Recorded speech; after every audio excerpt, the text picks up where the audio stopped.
तर मित्रांनो, आत्ता मी खेडच्या साईडवर आहे आणि तुम्हाला संपूर्ण इथे दिसेल की आपलं जे बांधकाम आहे ते सगळं पूर्ण झालेलं आहे. आणि आता मी तेच तुम्हाला दाखवण्याचा प्रयत्न करतो ह्या व्हिडिओमध्ये की आपलं जे बांधकाम आहे ते कसं झालं आहे. वरचे जे सगळे बेबल आपले राहिले होते दोन्ही, ते आपण मारून घेतलेले आहेत. आणि बेबल मारल्याच्या नंतर असं काय आपले 2 पाके दिसत आहेत.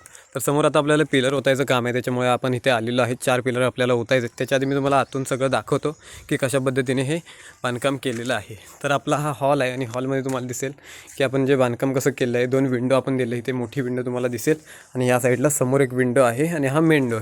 तर हे हॉलचं असं स्ट्रक्चर आणि ह्या साईडून आतून तुम्हाला बेबल दिसेल. सो आता आपण हा आपला जो दुसरा म्हणजे रूम आहे, पहिला रूम आहे, 1 BHKचं प्लॅन आहे, त्याच्यामुळे हा आपला पहिला रूम तुम्हाला दिसेल की कशा पद्धतीने आपण रेडी केलेला आहे. आणि ह्याला आपण 3 विंडो दिल्यात. संपूर्ण तुम्हाला दिसेल की रूमला बेसिकली 2च विंडो असतात, पण आपण ह्याला 3 विंडो दिलेले आहेत. तर असं हे मोठं आपलं यूज आता दिसायला लागले 3 विंडोमुळं मस्त प्रॉपर दिसतंय. बाजूला राईट साईडला 2 विंडो, फ्रंट साईडला 1 विंडो. तर असं आपण हे काम केलेलं आहे. तर हे आपलं रूमचं झालं. तर रूमलाच अटॅच आपलं टॉयलेट बाथरूम आहे, हे बघा ह्या साईडला. तर रूमलाच अटॅच आपण हे दिलेलं आहे, जेणेकरून आपल्याला बाहेर जाण्याची काय गरज नाही. बाहेर आपण किचनमध्ये कॉमन दिलेलं आहे. या साईडला आता मी किचनमध्ये आलो आणि या किचनमध्ये आपण कॉमन टॉयलेट बाथरूम आहे ते दिलेलं आहे रेग्युलर यूजसाठी. तर इथे पण तुम्हाला दिसेल की लोअर्स वगैरे कसं काय आपण केलेलं. आणि ही वरती आपण पाण्याची टाकी ठेवण्यासाठी ही जागा शिल्लक ठेवली आहे. तिन्ही बाजूने आहे तर आपण बांधकाम केलं आहे आणि सेंटरला आपण मोकळं ठेवलं आहे, तिथे आपण पाण्याची टाकी ठेवणार आहोत.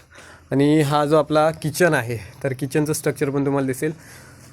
2 विंडो ठेवल्यात, म्हणजे लेफ्टला एक ठेवले आणि बॅकला एक विंडो ठेवले, म्हणजे सगळं आपल्याला कवर करता आलं पाहिजे, बघता आलं पाहिजे. आणि एल शेप आपला जो किचन आहे तो येणार आहे, किचन ओटा. आणि या साईडला तुम्हाला दिसेल की आपण वरती हे ठेवलं डब्बे वगैरे ठेवण्यासाठी, आपले काय अडचणी असतील स्वयंपाकाच्या. सो त्याच्यासाठी इथे आपण वरती लॉफ्टर दिलेलं आहे. म्हणजे वस्तू वगैरे ठेवण्यासाठी हे असं केलेलं आहे.